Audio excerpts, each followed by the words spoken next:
আসসালামু আলাইকুম। আমি সৈয়দ মাহবুবুর রহমান, পেশায় একজন চিকিৎসক। আমি আহ্বান জানাচ্ছি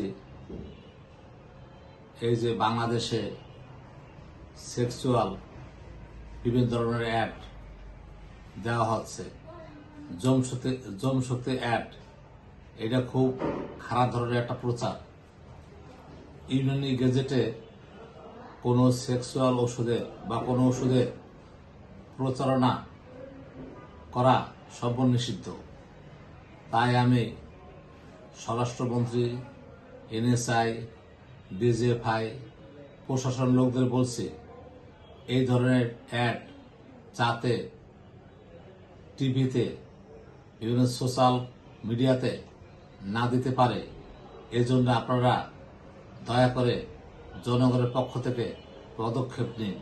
কারণ যে ধরনের বিশ্রী অ্যাড জমশক্তি হিসাবে প্রচার করে সেক্সুয়াল অ্যাড, এতে করে সমাজের ভালো ব্যক্তি,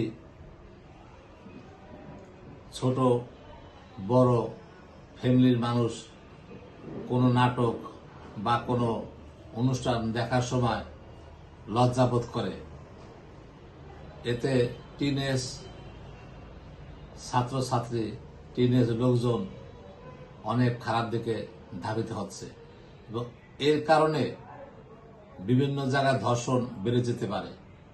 কারণ এই ধরনের অ্যাড দেখলে, এই ধরনের হালুয়া, এই ধরনের পাউডার সাধারণ যারা বিবাহিত অবিবাহিত সবাই খায়। এজন্য সরকার প্রতি আহ্বান, এই ধরনের অ্যাডের যে প্রতিষ্ঠান তাদেরকে সতর্ক করা। এই বলে আমি সরকারকে আহ্বান জানাচ্ছি যাতে এই ধরনের কুরুচিপূর্ণ অ্যাড বন্ধ করে দিন। আল্লাহ হাফেজ।